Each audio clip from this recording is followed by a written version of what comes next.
my God, the level of consistency, DDP in Vijay Hazare Trophy 2026. ಯಪ್ಪ ಏನ್ ಗುರು ಇದು consistency level ಈ ರೇಂಜಿಗೆ ಕನ್ಸಿಸ್ಟೆನ್ಸಿ ಹಿಂದೆ ಯಾರ್ದು ನೋಡೇ ಇಲ್ಲ ವಿಜಯ್ ಹಜಾರೆ ಟ್ರೋಫಿಲ್ ಅಂತ ಹೇಳ್ತಿಲ್ಲ, ನೋಡಿದೀವಿ. ಬಟ್ ಕನ್ಸಿಕ್ಯೂಟಿವ್ ಆಗಿ ಇಷ್ಟು ನಂಬರ್ ಆಫ್ ಇಯರ್ಸು ಯಾವ ಪ್ಲೇಯರು ಕೂಡ ಮಾಡಿರಲಿಲ್ಲ. ಅದನ್ನ ಇವಾಗ ಹೊಸ ದಾಖಲೆನ ಬರೆದಿರೋದು ಇಟ್ಸ್ ದೇವದತ್ ಪಡಿಕಲ್ಲು. ಆ ವಿಚಾರಕ್ಕೆ ಆಮೇಲೆ ಬರ್ತೀನಿ. ಏನು ಮಾಡ್ತಾ ಇದಾರಪ್ಪ ವಿಜಯ್ ಹಜಾರೆ ಟ್ರೋಫಿಲಿ DDP ಬರ್ತಾರೆ, ಸೆಂಚುರಿ ಹೊಡಿತಾರೆ ಹೋಗ್ತಾರೆ, ಬರ್ತಾರೆ ಸೆಂಚುರಿ ಹೊಡಿತಾರೆ ಹೋಗ್ತಾರೆ. ಸೊ ಅದೇ ಥರನೇ ಆಗ್ತಿದೆ. ಇವತ್ತು ಸೆಂಚುರಿ ಮಿಸ್ ಆಗಿದೆ. 91 ರನ್ಗೆ ಔಟ್ ಆಗಿದೆ ರಾಜಸ್ಥಾನ್ ಅಗೇನ್ಸ್ಟು. 82 ಬಾಲ್ಸಲ್ಲಿ 91 ರನ್ನ ಹೊಡೆದಿದ್ದಾರೆ. ಜಸ್ಟು ಇನ್ನೊಂದು ಸ್ವಲ್ಪ ರನ್ಗಳು ಬೇಕಿತ್ತು. ಆ 96 ಬಂದ್ಬಿಟ್ಟು ಔಟ್ ಆಗೋದಿದೆಯಲ್ಲ, 5ನೇ ಸೆಂಚುರಿ ಆಗ್ಬಿಡೋದು ಇವತ್ತು.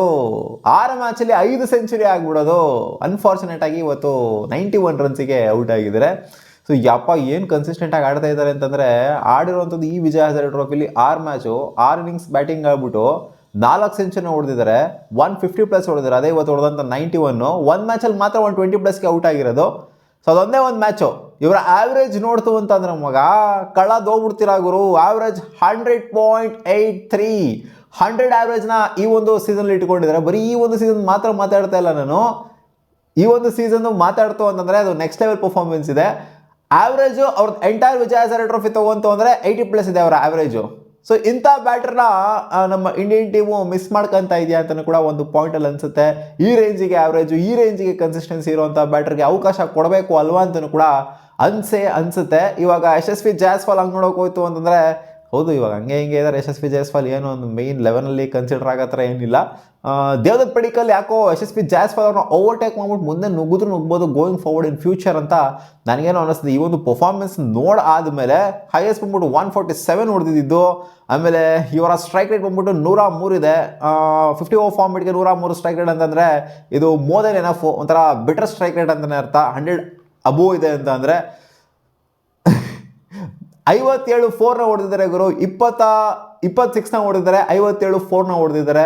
ಈ ಒಂದು ಟೂರ್ನಮೆಂಟಲ್ಲಿ ವಿಜಯ್ ಹಜಾರೆ ಟ್ರೋಫಿಲಿ ರೆಕಾರ್ಡ್ ಮಾಡಿರುವಂಥದ್ದು ಏನು ಅಂತಂದರೆ, ಮೊದಲನೇ ಪ್ಲೇಯರ್ ಆಗ್ತಾರೆ. ಎಂಟೈರ್ ವಿಜಯ್ ಹಜಾರೆ ಟ್ರೋಫಿಲಿ ಹಿಸ್ಟ್ರಿ ತೆಗೆದು ನೋಡ್ತಾನೆ ಮೊದಲನೇ ಪ್ಲೇಯರ್ ಆಗ್ತಾರೆ.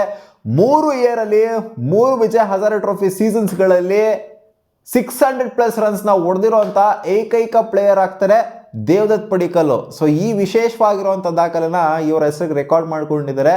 ಸೊ ಯಾವ ಪ್ಲೇಯರು ಕೂಡ 3 ಸೀಸನ್ಸ್ಗಳು 600+ ರನ್ಸ್ನ ವಿಜಯ್ ಹಜಾರೆ ಟ್ರೋಫಿಲಿ ಓಡೋದೇ ಇಲ್ಲ.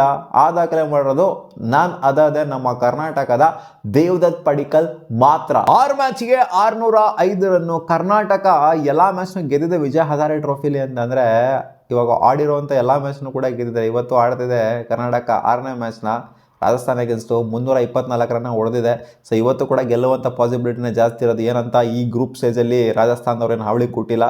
ಕರ್ನಾಟಕ 324 ಹೊಡೆದಿರೋದು ನೋಡ್ಕೊಂಡು ಈ ಮ್ಯಾಚ್ನು ಕೂಡ 6ನೇ ಮ್ಯಾಚ್ನು ಕೂಡ ಕನ್ಸಿಕ್ಯೂಟಿವ್ ಆಗಿ ಗೆಲ್ಲುವಂಥ ಚಾನ್ಸಸ್ಸು ಕಾಣಿಸ್ತಾ ಇದೆ. ಬರೀ ದೇವದತ್ ಪಡಿಕಲ್ ಮಾತ್ರ ಅಂತಲ್ಲ, ಈ ಕಡೆಯಿಂದ ಮಯಾಂಕ್ ಅಗರ್ವಾಲ್ನ RCB ರಿಲೀಸ್ ಮಾಡ್ಬಿಡ್ತಲ್ಲಪ್ಪ. ಮಯಾಂಕ್ ಅಣ್ಣನು ಕೂಡ 2 ಸೆಂಚುರಿನ ಹೊಡೆದಿದ್ದಾರೆ. ಆಡಿರುವಂಥ 6 ಇನ್ನಿಂಗ್ಸಲ್ಲಿ 2 ಸೆಂಚುರಿ, 2 ಹಾಫ್ ಸೆಂಚುರಿನ ಕೂಡ ಹೊಡೆದಿದ್ದಾರೆ. ಅವರು ಕೂಡ ಒಂದು ರೇಂಜಿಗೆ ಕನ್ಸಿಸ್ಟೆಂಟ್ ಆಗಿ ಪರ್ಫಾರ್ಮ್ ಮಾಡ್ತಿದ್ದಾರೆ.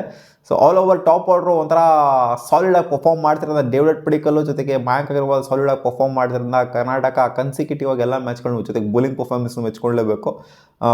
ಬ್ಯಾಟಿಂಗ್, ಬೌಲಿಂಗ್ ಆಲ್ ರೌಂಡಿಂಗ್ ಸಖತ್ ಪರ್ಫಾರ್ಮೆನ್ಸ್ ಬರ್ತಾ ಇರೋದ್ರಿಂದ ಈ ಸೈಯದ್ ಮುಷ್ತಾಕ್ ಅಲಿ ಟೂರ್ನಮೆಂಟ್ ಏನಾಯಿತು ಅದರ ವರ್ಸ್ಟ್ ಪರ್ಫಾರ್ಮೆನ್ಸ್ ನಮ್ಮ ಕರ್ನಾಟಕ ಕೊಟ್ಟಿತ್ತು. ಸೊ ಅಲ್ಲಿಂದ ರಿಕವರ್ ಆಗಿರುವಂಥ ಕರ್ನಾಟಕ ಟೀಮು ಸೈಕಾಗಿ ಆಡ್ತಿದೆ. ಗ್ರೂಪ್ ಎ ಅಲ್ಲಿ ಸೈಕ್ ಪರ್ಫಾರ್ಮೆನ್ಸ್ನ ಕೊಟ್ಟು ಟೇಬಲ್ ಟಾಪರ್ಸ್ ಆಗಿದ್ದಾರೆ.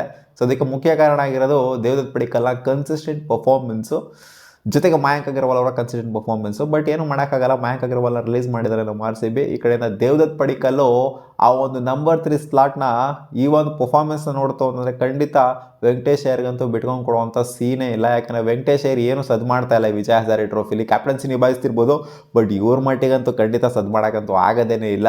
ಸೊ ಆ ರೇಂಜಿಗೆ ಕನ್ಸಿಸ್ಟೆಂಟಾಗಿ ಆಡ್ತಾ ಇರೋವಂಥ ದೇವದತ್ ಪಡಿಕಲ್ಗೆ ಖಂಡಿತ ಅವಕಾಶ ಅಂತೂ ನಂಬರ್ 3 ಸ್ಲಾಟಲ್ಲಿ ಫಿಕ್ಸ್ಡು. ವೆಂಕಟೇಶ್ ಅಯ್ಯರ್ ಏನೇ ಆಡಿದ್ರು ಕೂಡ ಬ್ಯಾಕಪ್ ಪ್ಲೇಯರ್ ಆಗಿ ಆಡಬೇಕಾಗತ್ತೆ. ಸೊ ಕಾದ್ ನೋಡೋಣ ಇನ್ನೂ ಏನೇನು ಡೆವಲಪ್ಮೆಂಟ್ಸ್ಗಳು ಆಗುತ್ತೆ ಅಂತ. ದೇವದತ್ ಪಡಿಕಲ್ ಆಡ್ತಿರುವಂಥ ಕನ್ಸಿಸ್ಟೆನ್ಸಿನ ನೋಡ್ತು ಅಂತಂದರೆ ಈ ವಿಜಯ್ ಹಜಾರೆ ಟ್ರೋಫಿನ ಯಾಕೋ ಕರ್ನಾಟಕ ಎತ್ತಿದ್ರು ಎತ್ಬೋದು ಅಂತ ಅನ್ನಿಸ್ತೈತೆ ಮಾಮ್. ಮತ್ತೆ ಸಿಗೋಣ ಮುಂದಿನ ವಿಡಿಯೋದಲ್ಲಿ. ಕಾಯ್ಸ್.